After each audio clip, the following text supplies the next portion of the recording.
The year is 2005. It is a time dominated by intense action games, subversive open-world titles, and a rich multiplayer scene. It's during this fortuitous time that Gearbox CEO Randy Pitchford proposed to his peers an idea that would elevate his company to new heights. An idea so absurd that one might even call it genius. What if you combined Halo with Diablo? Sounds crazy on paper, but if you consider the untapped potential in a first-person shooter with RPG mechanics, then it's easy to see why Gearbox agreed to develop such a game. At the peak of their popularity, both of these franchises have managed to make millions off of individual releases. So in theory, a game that featured the best elements from both could easily make a fortune for Gearbox. Sure, it would be a gamble to develop a new IP with such an ambitious idea, but if everything worked out, then Randy Pitchford would have laid the foundations for a franchise unlike any other. It took over 4 years for this idea to come to fruition, but when all was said and done, Gearbox's gamble had more than exceeded expectations. With over 2 million units sold by the end of 2009, Gearbox had effectively integrated two distinct genres into one complete package. Now here we are, 16 years later, and Gearbox's flagship franchise is still going strong with over 93 million copies sold worldwide. But after all this time, is the original game still the same engaging action-adventure it once was? Or has it lost its spark after all these years? Well, let's find out. This is Borderlands. In the far distant future, it is a time of carnage, greed, and opportunists, where luxury and progress aren't determined by whoever has the most money, but by whoever holds the biggest gun. During this period, the galaxy is dominated by various megacorporations, each of whom is looking for the next big score to boost their profits and firmly establish their superiority over their competitors. However, things started to change when the Atlas Corporation inadvertently uncovered evidence of ancient alien vaults across the galaxy. Left behind by a long-extinct race, these vaults had the potential to contain everything from vast treasure to advanced technology. So when the Atlas Corporation found evidence of one of these ancient vaults on the planet Pandora, they, along with many of their competitors, made the journey to this backwater world in search of the treasure that lay within. It's during this tumultuous period on the planet that our 4-player characters, the Vault Hunters, make their introduction. Like many before them, they have traveled to the planet Pandora in search of this fabled vault and the promised treasure within. Together, they travel by bus to the town of Firestone, where they make quick friends with the locals and begin to assist them in their struggles against alien wildlife, murderous bandits, and the corporate armed forces that now stand guard over the planet's resources. All with the hope that by doing so, they'll be able to find clues to the location of the vault. It's here, though, that they begin to receive psychic instructions from a mysterious woman known as the Guardian Angel, who privately acts as a guide for the Vault Hunters, directing them towards key locations on the planet, as well as anyone with information relating to the vault. With her assistance, you'll slowly begin to build a picture of the events that led to the current state of this planet, as well as draw the attention of those few who also believe in the existence of the vault. Yet as you start to expose secrets that have lain buried on this planet for hundreds of years, you'll begin to realize that this corporate war is the least of your worries.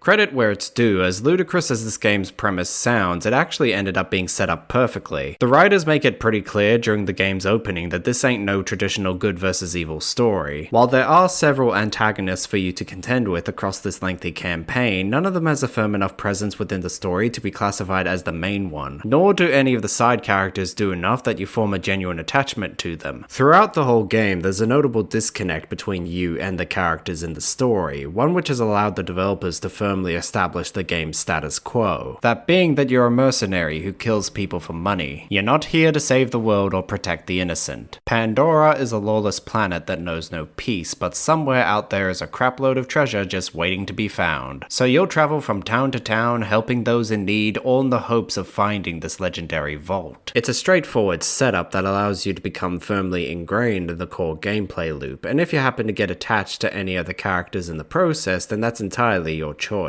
That said, this setup does pose its own problems for the story, most of which you probably wouldn't even notice until you've beaten the game. Those bandits really have it in for us claptraps.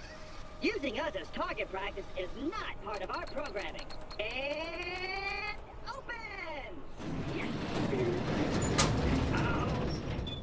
For starters, since much of the story is told via text prompts, one can easily lose a lot of the intended emotion and gravitas that's to be expected from the developers. It doesn't help that there are many moments throughout the game where characters do openly talk to the player, but these instances only ever seem to be brief. More often, it's only key characters that will talk to the player, with most NPCs remaining silent throughout the whole game. Whether this was a creative choice or a byproduct of budget constraints, I'm not entirely sure. But if this was an attempt to emulate old school RPGs, I have to say that it ultimately does the game a disservice, especially since you can clearly tell many of the voice actors are having fun with their roles. Furthermore, with so much emphasis being placed on finding the vault and uncovering the treasure within, the conclusion to the story is pretty lackluster. Like, I wasn't expecting this game to end with some mind-bending revelation or a big twist that recontextualized everything you knew about the story, but I was expecting something with a bit more weight to it. That way, when I look back on the game's story, I could confidently say that the journey was worth it in the end. But no, in the end, all we really got was some insight into one character's motives, and that's about it. Granted, the developers did go the extra mile to try to rectify this disservice in the sequel, but I won't lie, even after all these years, the conclusion to this game still feels rather anticlimactic. Then again, maybe I was asking for too much from this game. At the end of the day, you're not here for an emotionally evocative story that alters your perception of the world. You're here to kill monsters and make a crapload of money while doing so. Well, thankfully, Gearbox has crafted the perfect gameplay loop to fulfill your wildest bounty hunting dreams. So even if the story doesn't meet expectations, you can confidently say that the combat does.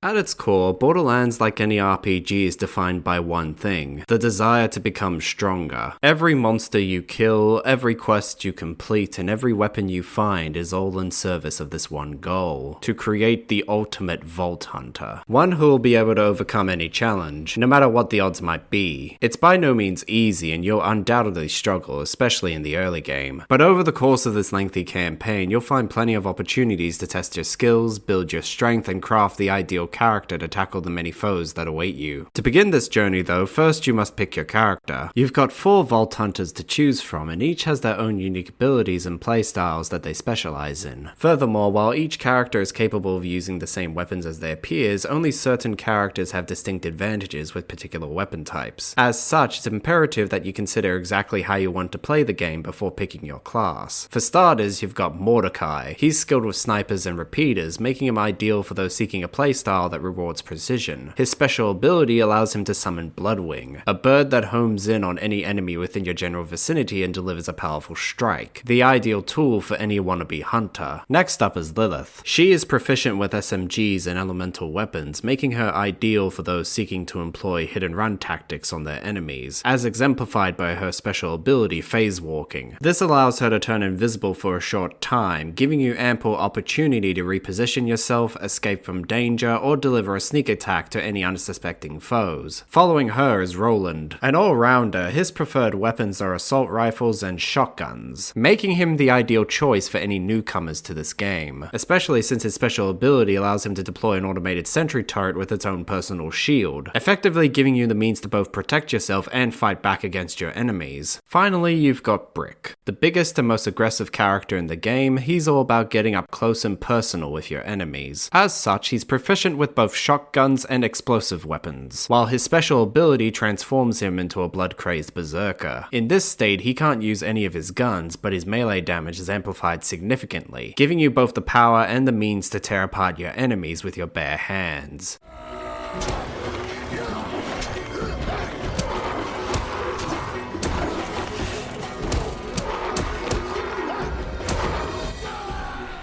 Once you've made your choice among these 4, the game properly begins. From this point forward, players take on missions assigned to them, with each typically rewarding them with experience points, money, or in-game items upon completion. As they level up, players will acquire skill points, which they can then allocate into one of their character's 3 skill trees, with each specializing in particular playstyles. Lilith, for example, is able to choose between enhancing the capabilities of her phase walking, her proficiency with elemental weapons, or her skills at at close combat. Players can then distribute their points among any of these specializations in order to craft the ideal playstyle for themselves. However, should they wish to alter a pre-existing build at any point, then they'll have to spend some in-game money in order to redistribute their skill points. So it's best to carefully consider your options beforehand, otherwise it might end up costing you a lot in the future. That said, with all the unique loot you could find and sell in this game, money won't exactly be a problem for most players. One of the key features of Borderlands is its procedural content creation system. This custom-made system effectively allows the game to randomly generate any possible weapon or item for the player to find at any given time, regardless of whether they've been dropped by enemies, found in a storage chest, or sold at an item vendor. The game will craft an entirely unique weapon for you with its own damage output, rate of fire, and accuracy. Not only that, but it can add a plethora of special effects like fire damage, regenerating ammo, or even bullets that curve. With over 16 million possible weapon variations, Gearbox has ensured that its players will never find the same gun twice. Not only that, but this system also extends to the enemies you face, from the way they move to the weapons they use. Thanks to the content generator, no two combat encounters will ever play out the same way. As such, like any RPG, it's important that you have the right build for your character, one that's perfectly equipped to deal with any situation.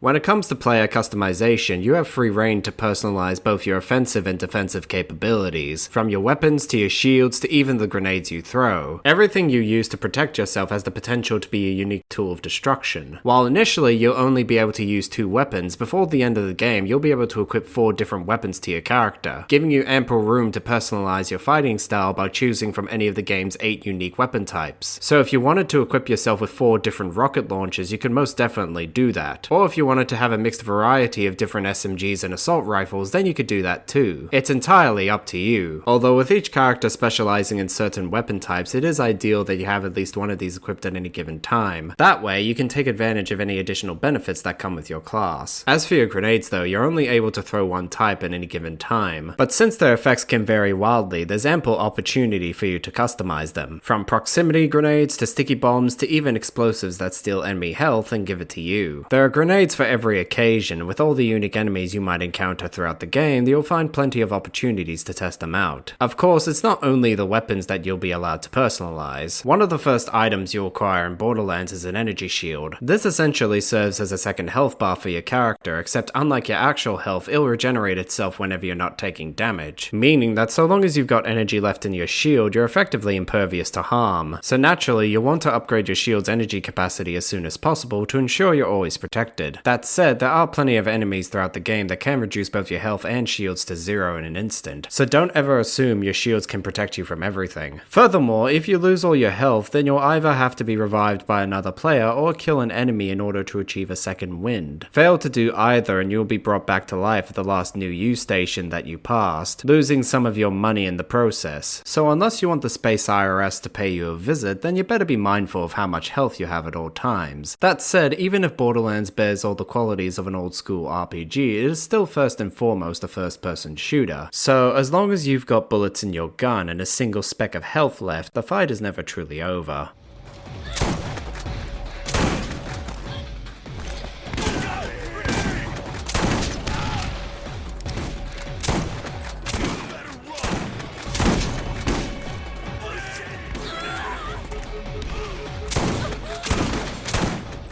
Whether you're on your own or with 3 friends, the journey across Pandora will be an arduous one. You'll face everything from insane bandits to giant ants and alien dogs to even swarms of pterosaurs. The inhabitants of Pandora are as diverse as the weapons you wield, but with the right build, you can effectively meet any foe head-on and come out on top. Furthermore, even if you're not a fan of RPGs and first-person shooters, the gameplay is refined enough that any gamer could pick up the combat with relative ease, making it the ideal game for couch co-op. There are enough layers here that no fight in Borderlands will ever truly feel impossible. Not only that, but with the remaster, the developers have already taken the liberty of adding some quality of life improvements to their game, like a minimap, FOV sliders, and an auto pickup function. They might be simple additions, but they go a long way to make an already enjoyable experience even better. So whether you're playing by yourself or taking advantage of the game's expansive co-op mechanics, there's bound to be something for you to enjoy here. Although I won't deny that while the combat is a non-stop thrill ride, the exploration mechanics leave much to be desired.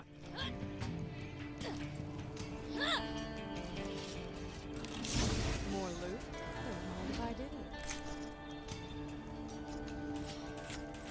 For most of its runtime, Borderlands is very open-ended when it comes to its level design. Across its lengthy campaign, there are 26 multi-layered locations for you to explore, but where most RPGs will typically offer you multiple routes to take with their questlines or the occasional moral dilemma, Borderlands is far more straightforward. Whenever you're given a job, its objectives will be laid out in front of you, and very rarely will the quest deviate from its original intentions. If you're tasked to kill something, you kill it. If you're tasked to collect a certain number of objects, you track them all down. And if you're tasked with repairing a broken down robot, well then you'd better find that crying hunk of metal toolbox. Borderlands, like the RPG that inspired it, has a very simple mission structure that leaves little room for deviation. You'll be drip-fed a list of objectives, and upon completion of one, you'll receive the location of the next and the next until the mission is over. This ensures the player remains focused on the moment-to-moment gameplay rather than the potential ramifications of their violent escapades. The ideal mindset for any first-person shooter that puts gameplay first and foremost. That said, this straightforward approach isn't perfect. While hiding the location of your objectives does allow the developers to more efficiently direct your actions, it doesn't actually prevent you from completing the missions out of order. Furthermore, since most missions take place in large and expansive maps, you'll often end up passing by or revisiting areas you've already been to. But since you didn't know that these locations held your next objective, it can feel as though you've just been running in circles. Whereas if you'd simply been given all of the relevant objectives at the start, then you could have determined your own route to take for each mission. This might not sound like a big deal on paper, but when much of your game time is spent running around trying to complete a checklist of objectives, it can gradually become quite tiresome, especially when you keep stumbling onto the same locations. Granted, the developers did try to circumvent this issue by providing players with both a fast travel system and vehicles to drive, which in theory should have given them plenty of ways to avoid most of the game's more tedious moments, whether by simply traveling to their chosen destination in an instant or by utilizing a couple liters of jet fuel. But considering you can't even use the fast travel mechanic until halfway through the game, along with the fact that only key areas in Borderlands have their own fast travel point, it's kinda hard to take advantage of such a system. Whereas vehicles are only usable in large scale environments, and even then, simply driving around in these can prove to be more of a hassle than they're worth.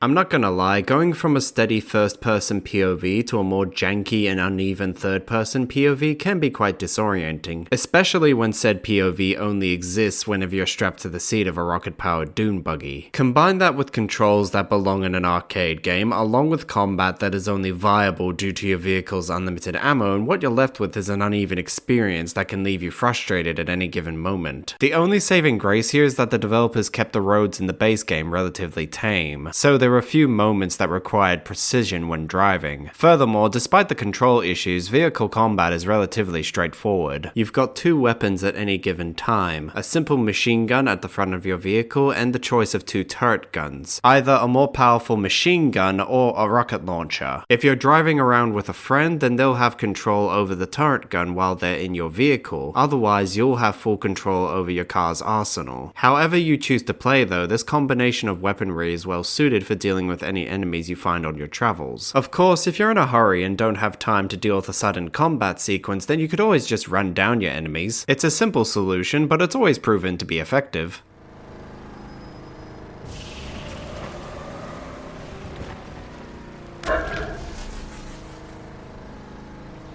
So, are there flaws in the exploration mechanics? Sure, but are any of them deal breakers for me? Not really. While they each pose their own problems, none of them are so bad that it made me want to stop playing. Plus, for much of the base game, Gearbox was able to mitigate these issues with some well thought out level design and an enjoyable combat loop. So while the driving and fast travel system leaves much to be desired, they're still serviceable in the long run, which is more than can be said for most open world RPGs. Even at its worst, Borderlands remains engaging enough that players can easily overlook the design issues if it meant they get to enjoy some more high quality combat, and never is that more apparent than with the game's DLC.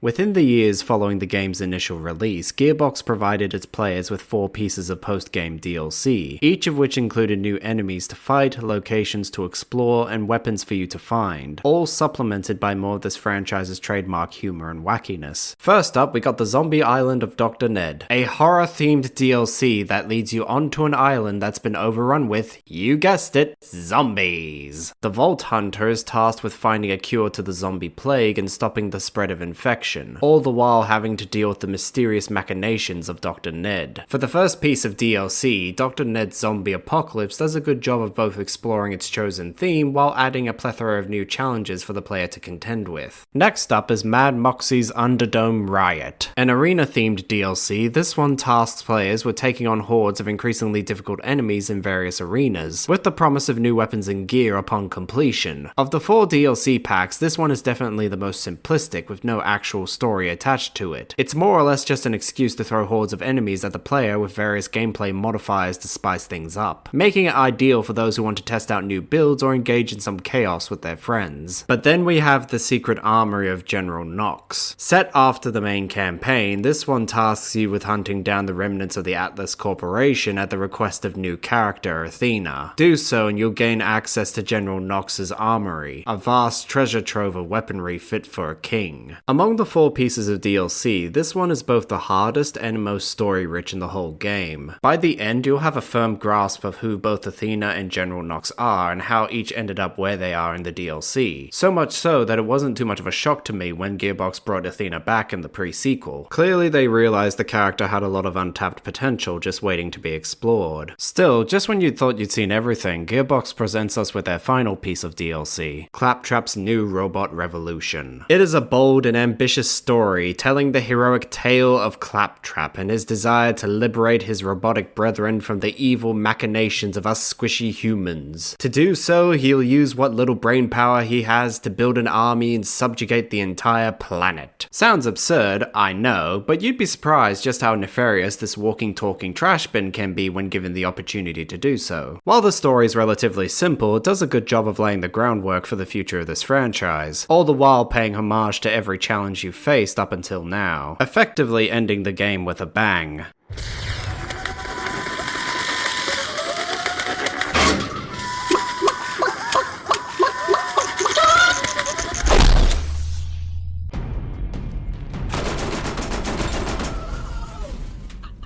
Over the course of these 4 DLC packs, you'll be treated to more of the same high quality combat that exists within the base game, leading you to face off against everything from hordes of zombies to armies of mechanized soldiers to even brainwashed aliens. These new enemy types do a fine job of supplementing what we already know, whilst broadening one's understanding of the core combat loop. But when it comes to the exploration mechanics, sadly the developers fail to hit the mark. Sure, each DLC pack comes with a wide variety of multi-layered locations for the player to explore, but none of them are as refined as what we see in the base game. In fact, many of them seem deliberately designed to waste your time. For starters, consider the fast travel mechanics. Whereas in the base game, the vast majority of locations allow you to fast travel to them, here there's only one fast travel point per DLC, meaning that if you simply wanted to get somewhere quickly, then you'd have to sprint the whole way while ignoring every enemy that will inevitably spawn in your path. This might not sound so bad at first, but considering that much of the DLC, like the base game, will encourage you to revisit locations you've already been to, all this backtracking will gradually take its toll. Now I know what you might be thinking, if all that's so bad, then why not just drive where you need to go? A good question. Well, that's another fundamental problem with the DLC. With the exception of those found in the General Knox DLC, most of these new locations aren't designed to feature vehicles. There are many that are large enough to accommodate them, but for some reason the developers never thought to include them. As a result, it can often feel like you're running a marathon every time you're trying to turn in a quest. Furthermore, even in the one DLC that features vehicles, Gearbox weirdly chose to stretch out the driving segments to an absurd degree. So even when you have the means to move fast, Gearbox still took the time to make sure these driving segments would take longer than usual to complete.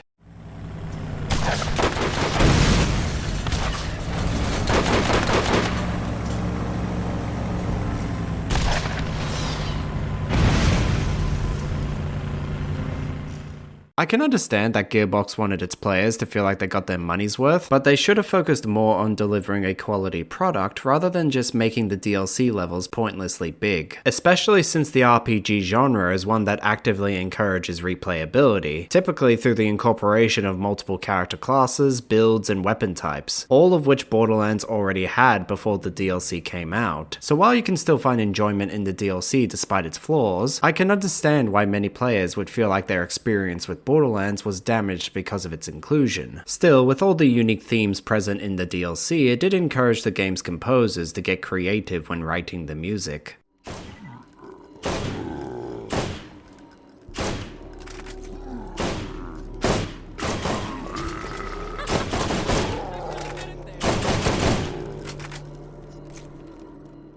Composed primarily by Jesper Kyd and Sasha DeKeon, Borderlands' soundtrack is one that would feel right at home in a spaghetti western. Featuring a myriad of genre-melding soundscapes, this music is ideal for conveying the decay of society and the return of a more barbaric way of living, always ramping up in intensity whenever combat initiates, only to dwindle down and become more melancholy in the moments between. The composers have taken full advantage of modern instruments and techniques to craft a unique orchestra that, like the game itself, melds various genres together into one wicked combination, further enhanced by the inclusion of several mainstream tracks, each seemingly tailor-made for the world that Gearbox has created. It's a soundtrack that never overstays its welcome, but always leaves an impression for those willing to stop and listen. By contrast, the rest of Borderlands' sound design is kept to a bare minimum. The guns echo with loud reverberations, allowing one to virtually feel the impact of every bullet, while Pandora's wildlife has been gifted with its own handcrafted orchestra, ranging from relatively tame growls and roars to child-rending screams of horror. I won't lie, many of the monsters in this action RPG sound as though they're more at home in a horror game, yet while the in-game sound effects are varied and distinct, there's very little in terms of ambient sound. The most you ever seem to get are the echoes of your own footsteps and the faint rush of the ocean. Aside from that, the rest of your environment is dead silent. One might see it as a downside, but whether intentional or not, this lack of ambient sound effectively sells the idea that Pandora is an inhospitable wasteland, home only to monsters and madmen. Not a place for the weak, only the strong can thrive here. Which would also explain why Gearbox would end up foregoing realism in favor of a more unnatural visual style, one that would allow them to better accentuate the alien characteristics of this world.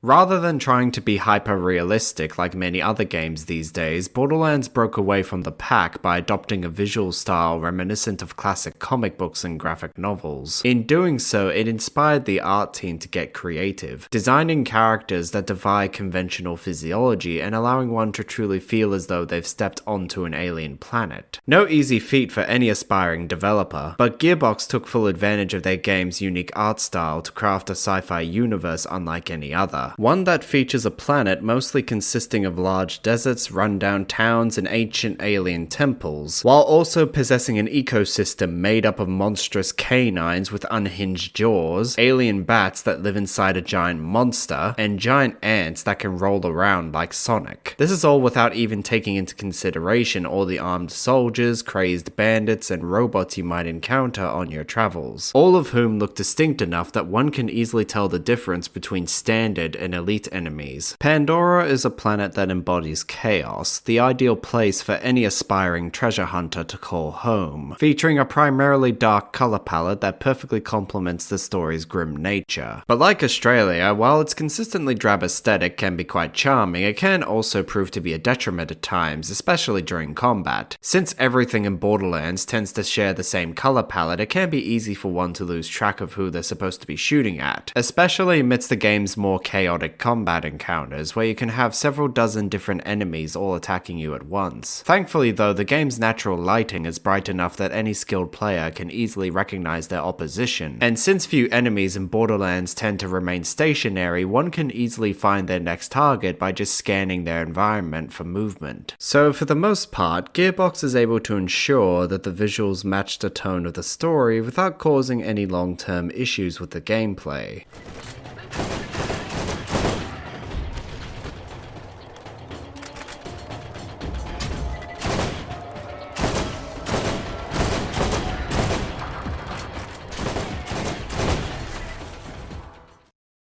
For the first entry in a new franchise, Borderlands has more than exceeded expectations. Sure, the story isn't perfect, and there are notable flaws with the exploration mechanics, but the combat more than makes up for its shortcomings. By blending two different genres together, Gearbox Software has crafted a unique gameplay loop that is able to remain familiar to fans of both RPGs and first-person shooters. With a world seemingly ripped straight from the pages of a comic book, a large ensemble of DLC for you to enjoy, some downright unnerving sound design, and a soundtrack that is able to evoke both classic western and sci-fi tropes, there's simply too much to like here. It's no surprise why so many critics regard Borderlands as one of the best games of its generation. It's pure, unbiased fun that resonates with the core of any gamer. What more could you ask for? Aside from a sequel that is able to improve upon every aspect of the original, well, speak of the devil and he'll appear.